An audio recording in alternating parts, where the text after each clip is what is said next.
संतोष पांडुरंग डांबरे यांनी केलेला जुगाड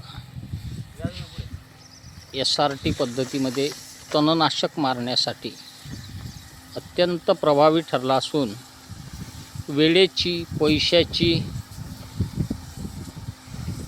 कष्टाची सर्व पद्धतीची बचत म्हणजे SRTचा हा केलेला जुगाड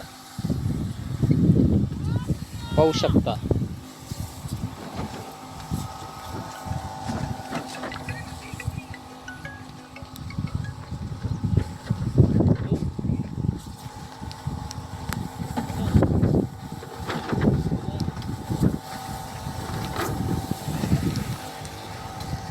खूप सुंदर पद्धतीचा जुगाड बनला आहे नायगाव येथील संतोष पांडुरंग डांबरे यांनी बनवलेला।